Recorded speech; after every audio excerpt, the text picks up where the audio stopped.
That stuff is real, he wasn't kidding. So how you guys doing tonight, Sparrow? That's what I'm talking about, having a nice cold drink, have a good time now. So, you see all these TV commercials about all these new Star Wars movies and video games coming out, got me thinking, what if Darth Vader didn't really need that mask to breathe? What if he was just wearing it to duck out on 20 years of intergalactic child support?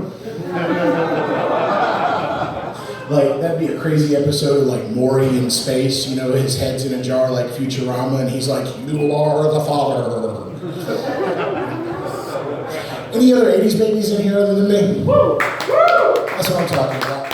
So you guys might have seen these bumper stickers and these t-shirts that say stuff like, "Everything I need to know I learned from 80s cartoons." Well, I tried living that lifestyle, but hitting a cat over the head with a mallet just doesn't get shit done.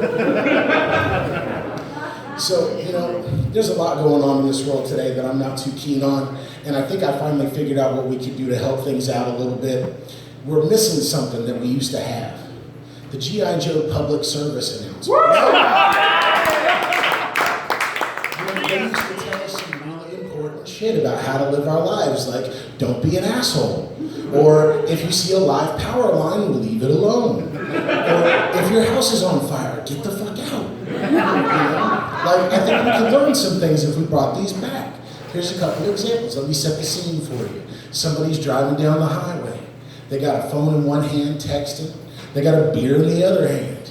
And all of a sudden, out of the left-hand side of the car, you just hear, vroom, vroom, and Snake Eyes rolls up on a motorcycle. He taps the window with a katana. You look over and you meet his gaze, and he just looks at you. G.I. Joe.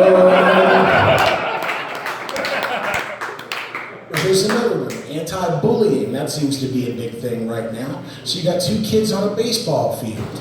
One of them's making fun of the other. "Your dick's so small it's like Nemo. It took an entire Disney adventure to find it."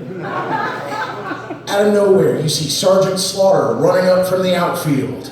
He grabs the bully by the neck and suplex. And he goes, "This one's for Timmy," elbow drop. "This one's for me," elbow drop.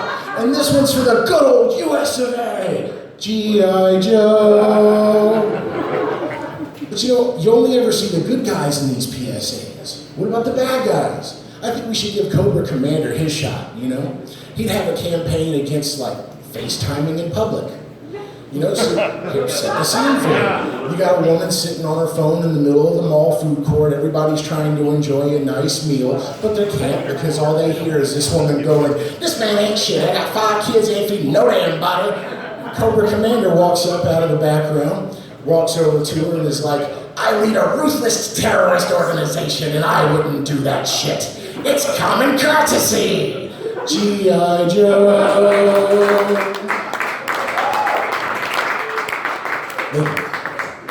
So, I like to get in trouble. It's a lot of fun. Not the kind of trouble that gets the cops called on you, but the kind that makes people ask you not to come to the store again. And one of my favorite things to do is in Walmart, okay? I like to put on a blue shirt and a pair of khaki pants and go walking around ignoring customers when they try to ask me where stuff is. I like to do reverse shopping, but my own kind of version, where I'm taking items and putting them in strangers' buggies rather than putting them back on the shelves. Like, you haven't lived until you've seen the look on a 90-year-old woman's face when she sees a box of Magnums in her buggy. But my favorite is you go up to one of the phones in the middle of the aisle and you press star 96. It's a hidden Easter egg. It's the intercom.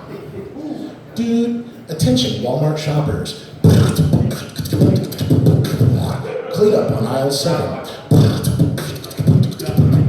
Someone's dropped a beat.